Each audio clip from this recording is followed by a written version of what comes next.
In the small, isolated village of Greywood, an old cemetery lay on the edge of town, shrouded in a sense of foreboding.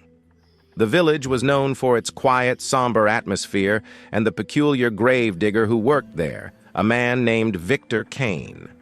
Victor was a wiry, reclusive man who had taken up the job of digging graves some 30 years ago. The villagers knew little about him except that he worked tirelessly, day after day, without a word. His only companions were his tools and the earth he turned over.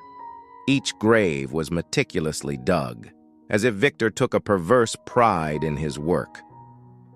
Over time, rumors began to spread about Victor. Whispers of strange noises coming from the cemetery at night, of glimpses of Victor hunched over graves, and a smell that seemed to linger in the air. The most disturbing rumor was the one that spoke of Victor's peculiar appetite. One stormy night, a fierce wind howled through the village, rattling windows and shaking doors.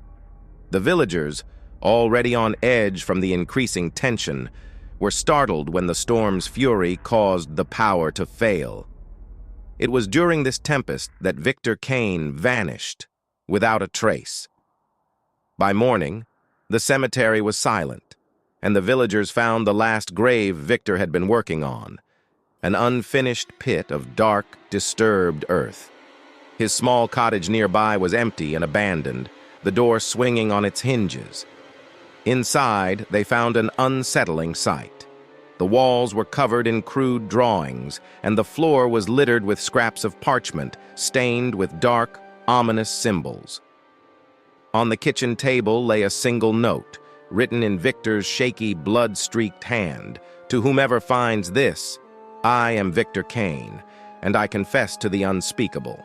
I have dug the graves of the dead for years, and in doing so, I have taken from them more than just their resting place. Each grave was a portal, each corpse a feast. My hunger was not for mere sustenance, but for something far darker, a craving that could not be sated by the living alone. I have consumed the flesh of 1,000 souls. The hunger that drove me was insidious, a curse that grew stronger with each bite. The graves were not just for the dead, but for my own salvation. Each one was a sacrifice, each feast a desperate attempt to escape the gnawing void inside me. The darkness has claimed me now, as it claimed those I feasted upon. I have become part of the curse I sought to appease. If you find this note, know that the hunger is not yet quenched. It waits, it festers, and it will continue to consume until it is stopped. I disappear, not of my own will, but as a final act of my cursed existence. Beware the cemetery, for it holds more than just the remains of the dead. It holds a darkness that will now seek out those who dare to disturb its domain. I leave you with this warning, and with the hope that my end will serve as a lesson.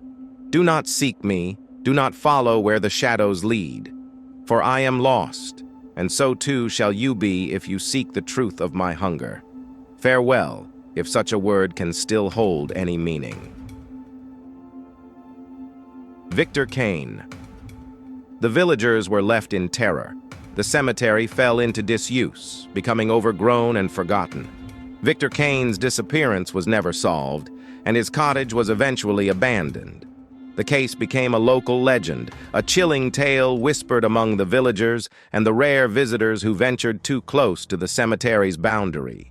The note, now a relic of horror, was preserved in a dusty old archive, serving as a grim reminder of the darkness that lurks beyond the veil of the mundane.